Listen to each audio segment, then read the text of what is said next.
رسول الله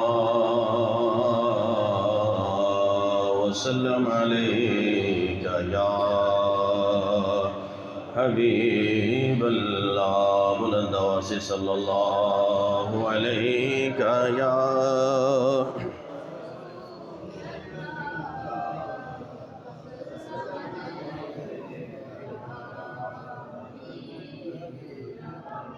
مرحبا آج چلیں گے شہ ابرار کے پاس مرحبا آج چلیں گے شہ ابرار کے پاس انشاءاللہ پہنچ جائیں گے سرکار کے پاس انشاءاللہ پہنچ جائیں گے سرکار کے پاس میں گناہگار گناہوں کے سوا کیا لاتا میں گناہگار گناہوں کے سوا کیا لاتا نیکیاں ہوتی ہیں سرکار نیکوکار کے پاس نیکیاں ہوتی ہیں سرکار نیکوکار کے پاس سر بھی خم آنکھ بھی نم شرم سے پانی پانی سر بھی خم آنکھ بھی نم شرم سے پانی پانی کیا کریں نظر نہیں کچھ بھی گناہگار کے پاس اور خوب رو رو کہ وہاں غم کا فسانہ کہنا خوب رو رو کہ وہاں غم کا فسانہ کہنا غم زدو آؤ چلیں احمد مختار کے پاس مرحبا آج چلیں گے شہ ابرار کے پاس۔ حمد و صلات کے بعد پیارے بزرگ اور دوستو، اس ناچیز نے قرآن مقدس سے آیہ کریمہ تلاوت کی۔ دعا فرمائیں اللہ تبارک و تعالی مجھے حق کہنے، آپ کو حق سننے، مجھے اور آپ کو حق پر عمل پیرا ہونے کی توفیق عطا فرمائے۔ عزیزان محترم، ماہ رجب المرجب کے حوالے سے آج مختصر سے وقت میں حضور اکرم رحمت عالم نور مجسم صلی اللہ تعالی علیہ وسلم کی معراج شریف کے حوالے سے کچھ عرض کروں گا۔ اللہ تبارک و تعالی ہمیں حضور صلی اللہ تعالی علیہ وسلم کی شان، ان کا مقام اور مرتبہ سمجھنے کی توفیق عطا فرمائے۔ واقعہ معراج کوئی عام سا واقعہ نہیں ہے، بلکہ حضور صلی اللہ تعالیٰ علیہ وسلم کے بڑے معجزات میں سے ایک اہم معجزہ ہے، اور اس معجزے سے اللہ تبارک و تعالیٰ نے اپنے پیارے محبوب علیہ الصلاۃ والسلام کی شان اور مرتبہ اور مقام کا اظہار فرمایا ہے۔ اور یقیناً جب اس آپ معجزے کی تہ میں جائیں گے اور اسے عشق اور محبت سے پڑھیں گے اور سنیں گے تو انشاءاللہ آپ کے ذہن میں جو اعتراضات ہیں، جو مخالفین کرتے ہیں، انشاءاللہ ہر اعتراض کا منہ توڑ جواب اس معجزے میں ہے۔ اور عزیزان محترم، حضور صلی اللہ تعالیٰ علیہ وسلم کی معراج دراصل کیا ہے؟ مسجد حرام سے لے کر مسجد اقصیٰ، اور مسجد اقصیٰ سے لے کر پھر آسمانوں کا سفر، آسمانوں کے بعد پھر سدرۃ المنتہا، اور سدرۃ المنتہا سے حضور صلی اللہ تعالیٰ علیہ وسلم آگے پھر لامکاں تک گئے، اور وہاں گئے جہاں رب نے چاہا، وہاں تک گئے جہاں میرے رب نے چاہا۔ یہ ہے اصل معراج۔ اور عزیزان محترم، حضور صلی اللہ تعالیٰ علیہ وسلم کی معراج کیا ہے؟ حضور کی معراج کیا ہے؟ اکثر لوگ کہتے ہیں کہ مسجد حرام سے مسجد اقصیٰ تک حضور صلی اللہ تعالیٰ علیہ وسلم کو معراج ہوئی۔ علماء کہتے ہیں، محدثین کہتے ہیں، مسجد حرام سے مسجد اقصیٰ تک یہ حضور کا معراج نہیں، بلکہ مسجد حرام سے مسجد اقصیٰ تک یہ مسجد اقصیٰ کا معراج ہے۔ یہ مسجد اقصیٰ کی معراج ہے۔ معراج کہتے ہیں بلندی کو، عروج کو۔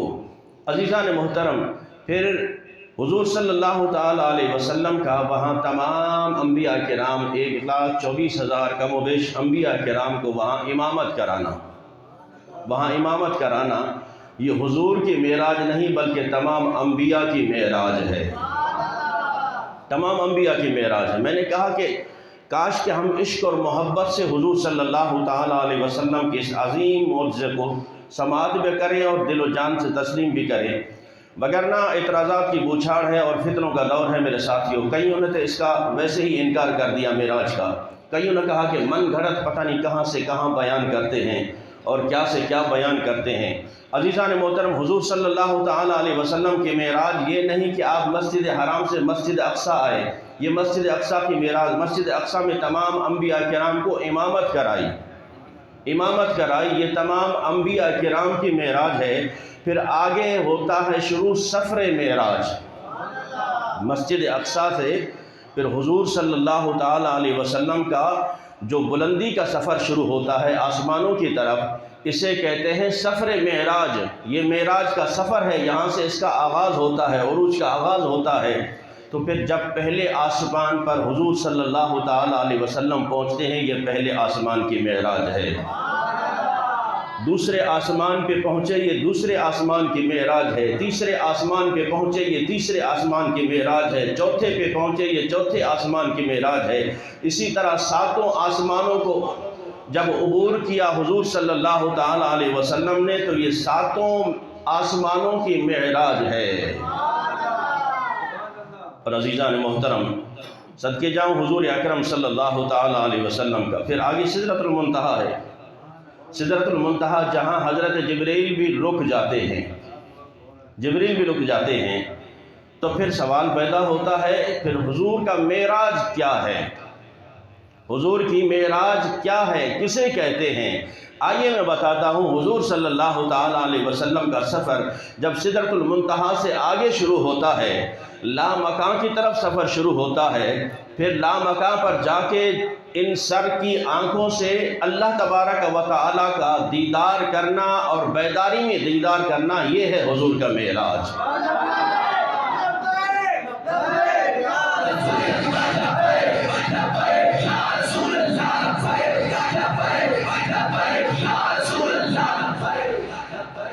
سر کی آنکھوں سے بیداری کے عالم میں جاگتے ہوئے اللہ تبارک و تعالیٰ کا دیدار کرنا، یہ ہے حضور کی معراج۔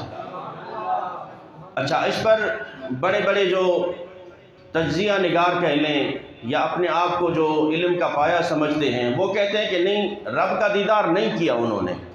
رب کا دیدار کیسے ہو سکتا ہے؟ اگر آپ کہتے ہیں کہ اللہ کے محبوب علیہ السلام نے رب کا دیدار کیا ہے، تو دیدار پھر سمجھو اللہ کے لیے آپ کو جہت یعنی سمت ماننی پڑے گی، ایک جگہ کا تعین کرنا پڑے گا، ایک جگہ کا تعین کرنا پڑے گا۔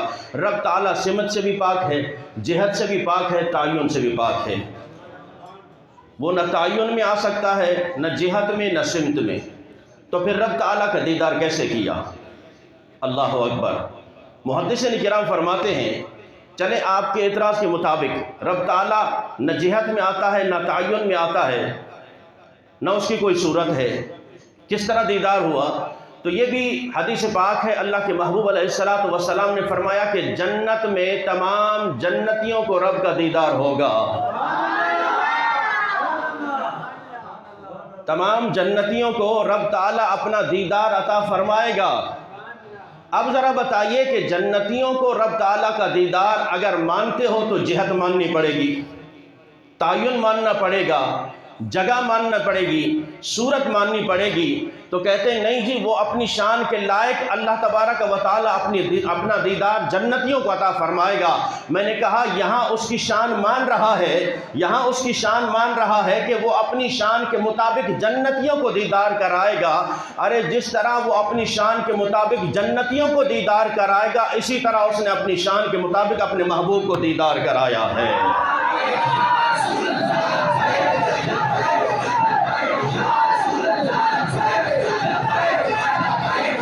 عزیزان محترم، وہ اپنی شان کے مطابق۔ اچھا، جنتی تو دیکھیں گے نا، جنت میں جانے کے بعد، جنت میں جانے کے بعد جنتی رب کا دیدار کریں گے۔ رب تعالیٰ نے فرمایا محبوب ان جنتیوں کے دیدار کرنے سے پہلے آ، میں تجھے اپنا دیدار عطا کر دوں، تاکہ اس میں کوئی اور پہل نہ کرے، کوئی اور پہل نہ کرے۔ تو عزیزان محترم، سرکار دو جہاں صلی اللہ تعالیٰ علیہ وسلم کی معراج کو سمجھنے کے لیے عقل بھی چاہیے اور عشق بھی چاہیے، عشق بھی چاہیے۔ ایک اور طبقہ کہتا ہے کہ حضور صلی اللہ تعالیٰ علیہ وسلم گئے ضرور ہیں آسمانوں پر، لامکاں پر گئے ضرور ہیں، لیکن انہوں نے رب کا دیدار نہیں کیا بلکہ جبریل کا دیدار کیا ہے۔ بات یہاں سمجھ نہیں آتی عزیز ساتھیوں۔ معراج اگر میلاد کا تذکرہ ہو تب بھی نہیں ماننا، اگر معراج کا تذکرہ ہو تب بھی نہیں ماننا۔ وہ کہتے ہیں کہ کسی نے کسی کو پڑھا دیا، تھوڑا سا بہت زیادہ علم پڑھا ہے، اس نے کہا کہ زیادہ علم پڑھنے کی ضرورت نہیں، بس ایک جملہ رٹ لو، کہو کہ میں نہیں مانتا، میں نہیں مانتا۔ وہ جب پڑھ لکھ گیا، اس نے کہا کہ آؤ جو مجھ سے مناظرہ کرتا ہے، مناظر جو بھی آئے جو سوال کرتے کہتا میں نہیں مانتا، میں نہیں مانتا، ساروں کو رد کرتا گیا۔ تو مناظر سمجھدار تھا، اس نے کہا کہ یہ ایسے نہیں مانے گا۔ پورے سارا مجمع بیٹھا، اس نے کہا کہ یہ تیرا باپ ہے، سامنے باپ بیٹھا تھا، یہ تیرا باپ ہے، کہا میں نہیں مانتا۔ کہا کہ جو باپ کو نہیں مانتا اس نے اور کس کو ماننا ہے؟ اب یہ چیز رٹ لی گئی ہے کہ حضور کی شانیں نہیں ماننی، حضور کی تعریف نہیں ماننی۔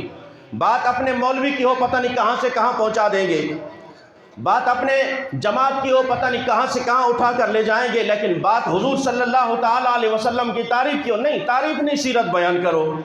پہلے صورت بیان کی جاتی ہے، پھر سیرت بیان کی جاتی ہے۔ پہلے صورت تو تسلیم کرو، وَأَحْسَنُ مِنْكَ لَمْ تَرَ قَطُّ عَيْنِي وَأَجْمَلُ مِنْكَ لَمْ تَلِدِ النِّسَاءُ خُلِقْتَ مُبَرَّأً مِنْ كُلِّ عَيْبٍ كَأَنَّكَ قَدْ خُلِقْتَ كَمَا تَشَاءُ۔ حضور صلی اللہ تعالیٰ علیہ وسلم کے صحابہ پہلے صورت پہ قربان ہوئے، پھر سیرت پہ قربان ہوئے ہیں۔ صحابہ کہتے ہیں وَأَحْسَنُ مِنْكَ لَمْ تَرَ قَطُّ عَيْنِي، یا رسول اللہ، حضرت حسان کہتے ہیں آپ جیسا حسین و جمیل میری آنکھ نے دیکھا ہی نہیں۔ وَأَجْمَلُ مِنْكَ لَمْ تَلِدِ النِّسَاءُ، یا رسول اللہ آپ جیسا حسین و جمیل میں دیکھتا کیسے یا میری آنکھ کیسے دیکھتی، بلکہ کسی ماں نے جنا ہی نہیں ہے۔ خُلِقْتَ مُبَرَّأً مِنْ كُلِّ عَيْبٍ، اللہ تبارک و تعالیٰ نے آپ کو ہر عیب سے پاک پیدا فرمایا ہے۔ كَأَنَّكَ قَدْ خُلِقْتَ كَمَا تَشَاءُ، جیسا آپ چاہتے تھے رب تعالیٰ نے ویسا بنایا ہے۔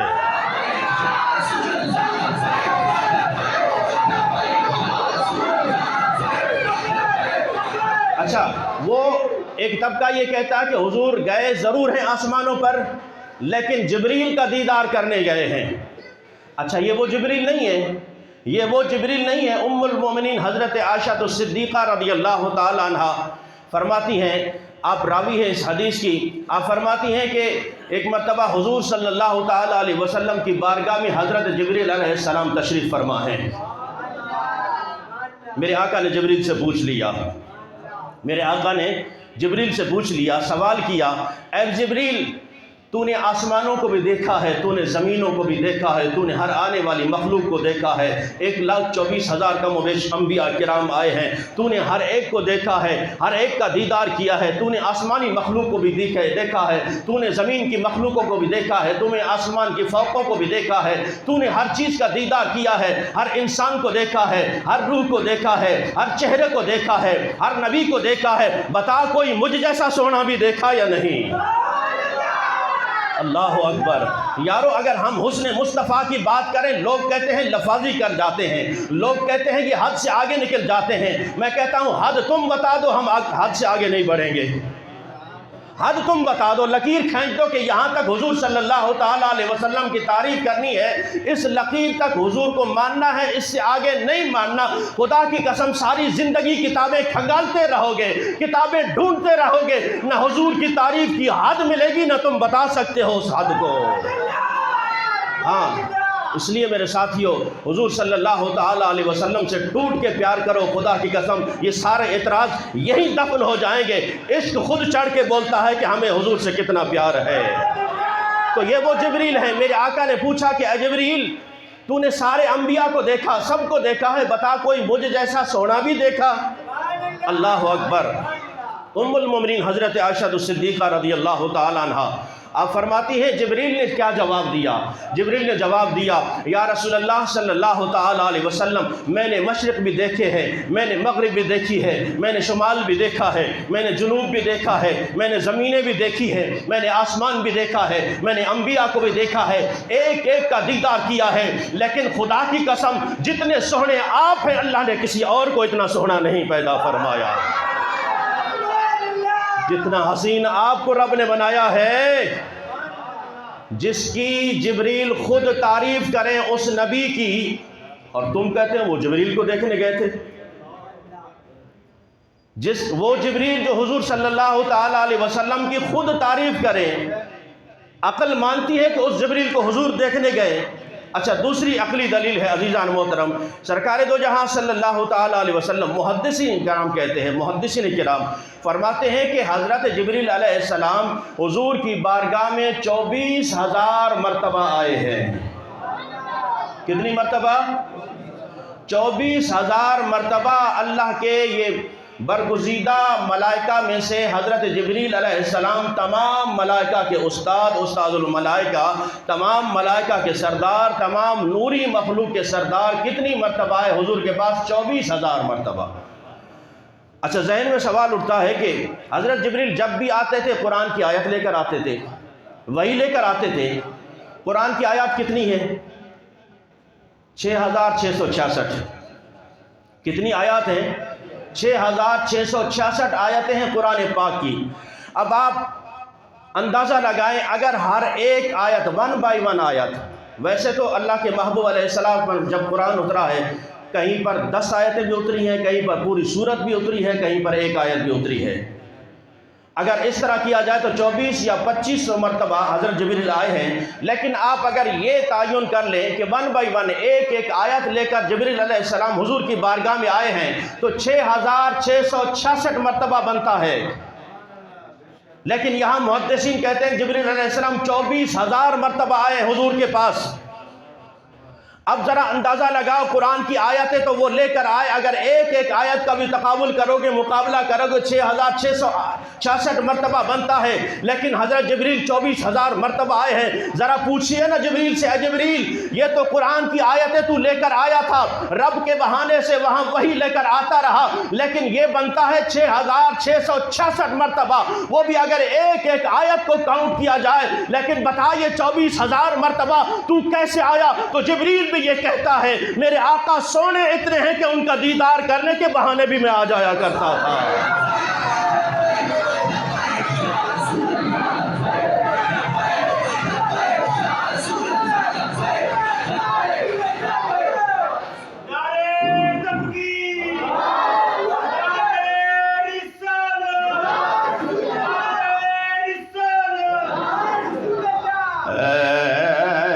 ایسا کوئی محبوب نہ ہوگا نہ کہیں ہے،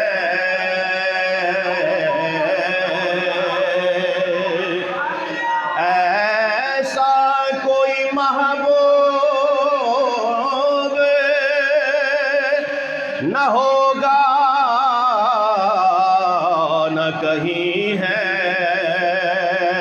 بیٹھا ہے چٹائی پہ مگر عرش نشیں ہے، بیٹھا ہے چٹائی پہ مگر تخت نشیں ہے۔ جو جبریل 24,000 مرتبہ حضور کی بارگاہ میں حاضری دے، عقل مانتی ہے حضور مڑ کے پھر ان کو دیکھنے گئے آسمان پہ؟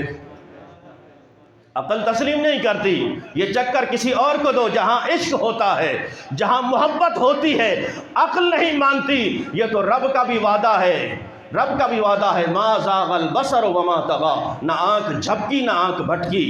رب کا دیدار ایسا کیا ہے کہ آنکھ جھپکی بھی نہیں ہے، رب یہی تو تعریف فرما رہا ہے، اسی دیدار کی تعریف فرما رہا ہے۔ تو عزیزان محترم، سرکار دو جہاں صلی اللہ تعالی علیہ وسلم، ایک اعتراض اور ہوتا ہے کہ حضور کو اگر یہ معراج ہوئی ہے تو خواب میں ہوئی ہے، جاگتے نہیں ہوئی، جاگتے نہیں ہوئی۔ اللہ اکبر۔ عزیزان محترم، حضور صلی اللہ تعالی علیہ وسلم کی ایک حدیث پاک ہے، الصلاۃ معراج المؤمنین، نماز مومن کی معراج ہے، نماز مومن کی معراج ہے۔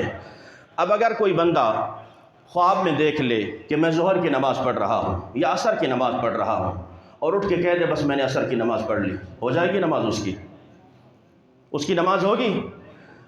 جتنی وہ نمازیں اپنے خواب میں نیند میں پڑھتا رہے، وہ اٹھ کے کہے کہ میں نے نماز پڑھ لی تو نماز ہوگی؟ جب نماز نہیں ہوئی تو حضور فرماتے ہیں نماز مومن کی معراج ہے۔ جب غلاموں کی نماز یا معراج نیند میں نہیں ہوتی تو آقا کی معراج نیند میں کیسے ہوتی ہے؟ جب غلاموں کی معراج نیند میں نہیں ہوتی، اللہ اکبر، قربان جاؤں سرکار دو جہاں صلی اللہ تعالی علیہ وسلم سے عشق اور محبت کا دم بھرنے والوں، اللہ کے محبوب علیہ السلام سے پوچھا گیا کہ یا رسول اللہ، اللہ تبارک و تعالی بندے کے قریب کب ہوتا ہے؟ بندے کے قریب کب ہوتا ہے؟ سنو نمازوں سے دور بھاگنے والوں، میرے آقا نے فرمایا کہ اللہ تبارک و تعالی بندے کے قریب تر ہوتا ہے سجدے کی حالت میں۔ بندے کو رب کا قرب اسی لیے فرمایا کہ الصلاۃ معراج المؤمنین، نماز مومن کی معراج ہے، یعنی اگر رب تعالیٰ کی یہ معراج حاصل کرنا چاہتے ہو تو نماز قائم کرو، نماز قائم کرو۔ اچھا، عقل نے یہ کہتی ہے کہ حضور صلی اللہ تعالی علیہ وسلم نے ارشاد فرمایا کہ بندے کو سجدے کی حالت میں رب کا قرب ملتا ہے۔ اچھا، ایک خیال اور ذہن میں یہ تصور اٹھتے ہیں، جب رب تعالیٰ کا خیال آتا ہے تو خیالات بلندی کی طرف جاتے ہیں، لا مکان کی طرف جاتا ہے خیال۔ رب کا خیال جب بھی آتا ہے تو اوپر کی طرف بندہ دیکھتا ہے، اونچے مقام کی طرف دیکھتا ہے، آسمان کی طرف دیکھتا ہے کہ وہ اونچی شانوں کا مالک ہے، وہ لا مکان پر ہے، یعنی عرش پر نگاہ جاتی ہے۔ لیکن یہاں اللہ کے محبوب فرماتے ہیں رب تعالیٰ کا قرب سجدے میں ملتا ہے، یہ تو نیچے کی طرف ہے، یہ تو زمین کی طرف ہے۔ اللہ اکبر، قربان جاؤں سرکار دو جہاں صلی اللہ تعالی علیہ وسلم نے کیا ارشاد فرمایا۔ عزیزان محترم، بندہ اگر قیام کی حالت میں کھڑا ہو، نماز میں قیام کی حالت میں، تو چھت اس کے قریب ہوگی یا دور ہوگی؟ جتنا قد ہے اس کے مطابق چھت قریب ہوگی۔ اگر وہ رکوع میں چلا جائے تو چھت اس سے دور ہوگی، چھت دور ہوگی۔ اگر سجدے میں چلا جائے تو چھت مزید اس سے دور ہو جائے گی۔ اب اگر تصورات میں رب تعالیٰ کا خیال بٹھا لیں، وہ تو لامکان پر ہے، بلندیوں پر ہے، اور اس کا قرب ملتا ہے سجدے میں، اس کا قرب ملتا ہے زمین پر۔ قربان جاؤں سرکار دو جہاں صلی اللہ تعالیٰ علیہ وسلم نے یہ بتلا دیا کہ جب تک اپنی ہستی کو مٹا کر زمین بوس نہیں ہو جاؤ گے، اپنی ہستی کو ختم نہیں کرو گے، رب تعالیٰ کا قرب مل ہی نہیں سکتا۔ جب ہوا کا جھکر چلتا ہے، جب ہوائیں چلتی ہے، تیز آندھی چلتی ہے، طوفان چلتا ہے، بڑے بڑے جو درخت ہوتے ہیں ان کو اکھاڑ کے پھینک دیتا ہے۔ ان کو اکھاڑ کے پھینک دیتا ہے۔ لیکن قربان جاؤں، یہ جو زمین پر گھاس اگتی ہے، یہ جو زمین پر گھاس اگتی ہے جسے جانور کہتے ہیں، کھاتے ہیں، جسے بکریاں وغیرہ کھاتی ہیں، یہ گھاس اگتی ہے، یہ کیوں نہیں گرتی؟ اسے کیوں نہیں یہ چکر اکھاڑتے؟ اسے طوفان کیوں نہیں اکھاڑتا؟ میرے آقا کریم علیہ السلام نے فرمایا، صوفیہ فرماتے ہیں جب زمین پر یہ سارے درخت اکھڑ سکتے ہیں، وہ بلند ہیں، اکڑے ہوئے ہیں، لیکن جو گھاس ہے وہ زمین پر ہے، عاجزی سے زمین پر لگی ہوئی ہے، جس طرف کی ہوا آتی ہے وہ جھک جاتی ہے، اس کے اندر عاجزی پیدا ہو جاتی ہے۔ تو جھکو، اپنے اندر عاجزی پیدا کرو، جھکنے سے ہی مرتبہ ملتا ہے، جھکنے سے ہی مقام ملتا ہے، عاجزی سے ہی مقام ملتا ہے۔ کسی کو قومیت پہ غرور ہے، کسی کو پیسے پہ غرور ہے، کسی کو حسن میں غرور ہے، کسی کو اپنے علم پر غرور ہے، کسی کو اپنے عہدے پہ غرور ہے، کسی کو اپنی سیٹ پہ فخر ہے۔ ارے میرا محبوب کہتا ہے جب تک ان چیزوں کو بالائے طاق رکھ کر جھکو گے نہیں، رب تعالیٰ کا قرب مل ہی نہیں سکتا، رب تعالیٰ کا قرب مل ہی نہیں سکتا۔